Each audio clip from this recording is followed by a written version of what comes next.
તો રાજ્યસભામાં ફોર્મ ભરવાનો આજે અંતિમ દિવસ છે. ઉમેદવારો 12 અને 39ના વિજય મુહૂર્તમાં ફોર્મ ભરશે.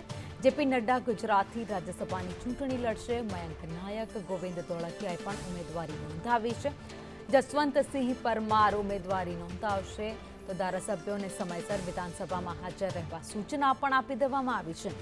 80 ધારાસભ્યોને વિધાનસભામાં હાજર રહેવા સૂચના અપાઈ છે. એક ઉમેદવારના ટેકામાં 10 ધારાસભ્યોએ સમર્થન આપવાનું રહેશે.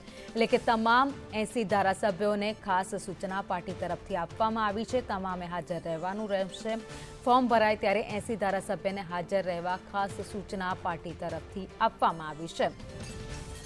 તો આજે નામાંકન ભરવાનો આજે છેલ્લો દિવસ છે, ત્યારે જેપી નડ્ડા ગુજરાત પહોંચી ગયા છે. તેમને એરપોર્ટ પર સ્વાગત કરવામાં આવ્યું. એરપોર્ટ પર સ્વાગત બાદ તેમણે સંબોધન પણ કર્યું.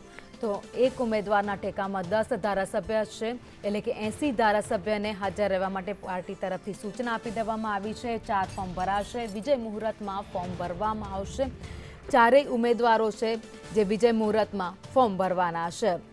તો રાષ્ટ્રીય અધ્યક્ષ જેપી નડ્ડા, મયંક નાયક, ગોવિંદ ધોળકિયા, જસવંતસિંહ પરમાર આ ચારેય ઉમેદવાર છે જે રાજ્યસભા બેઠક પરથી ઉમેદવારી પોતાની નોંધાવી રહ્યા છે. 12 અને 39નું વિજય મુહૂર્ત છે. ભાજપ જ્યારે પણ કોઈ પણ શુભ કાર્ય કરે ત્યારે આ વિજય મુહૂર્તમાં તમામ કાર્યો થતા હોય છે. અને આજે પણ જ્યારે રાજ્યસભાની બેઠકો માટે ઉમેદવારી ફોર્મ ભરાવાના છે તે પણ વિજય મુહૂર્તમાં થશે. મુખ્યમંત્રી સંબોધન કરી રહ્યા છે, બસ તેમને સાંભળીશું.